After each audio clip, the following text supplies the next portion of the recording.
Greetings to all the listeners. I am Dr. Vaibhav Mathur, consultant neurophysician and movement disorder specialist working at Narayana Hospital, Jaipur. Today we are going to talk about balance issues in elderly.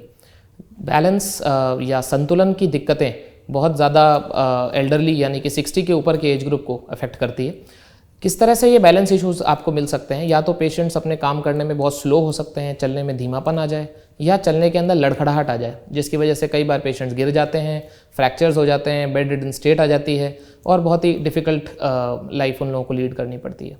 Causes को मैं बहुत ही simple कर देता हूँ आपके लिए। There are two major causes of balance issues, painful causes and painless causes.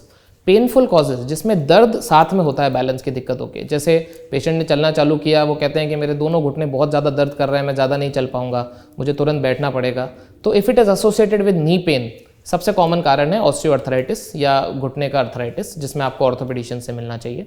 Similarly चलने के समय अगर बैक पेन, बहुत ज़्यादा कमर का दर्द हो रहा है, लोग कह रहे हैं कि बस कमर को बार बार कमर से दर्द नीचे की तरफ मेरे ऐसे नीचे तक आता है, तो इस तरह के बैक पेन्स के साथ अगर बैलेंस इश्यूज हो रहे हैं तो न्यूरोफिजिशियंस को कंसल्ट करके हमको कमर का MRI कराना पड़ेगा, और उसमें डिस्क या सियाटिका जैसी बीमारियां कॉमन होती हैं। दूसरा जो मेजर चंक है वो है पेनलेस, बिना किसी दर्द के ही पेशेंट को चलने में दिक्कत हो रही है। यहाँ किस किस तरह की दिक्कतें हो सकती हैं? पहला दिक्कत, मरीज़ कहते हैं कि हम जैसे ही खड़े होते हैं हमको ऐसा लगता है कि चक्कर आ रहा है या हम चल नहीं पा रहे हैं और हमको दोबारा बैठना पड़ता है। यह है ऑर्थोस्टैटिक हाइपोटेंशन।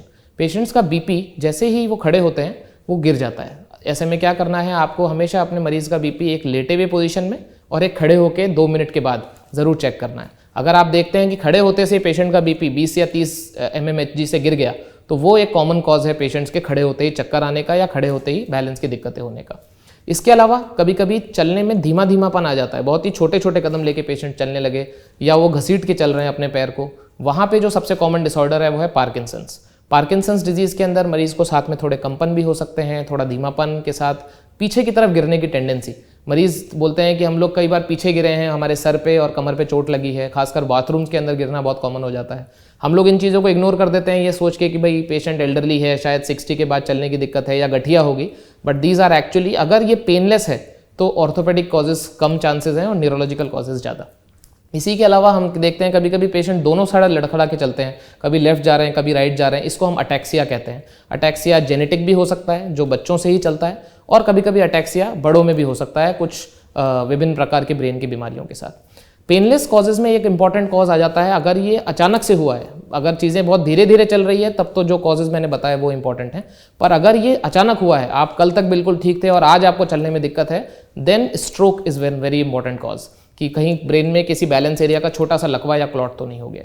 इस तरह से एक बहुत अच्छे इवैल्यूएशन के साथ हम लोग बैलेंस इश्यूज़ को एल्डरली में सॉल्व कर सकते हैं, और अगर हम लोगों ने सही कॉज को पकड़ लिया तो हो सकता है हम पेशेंट्स को इस तरह के रिकरेंट फॉल से बचा सकें।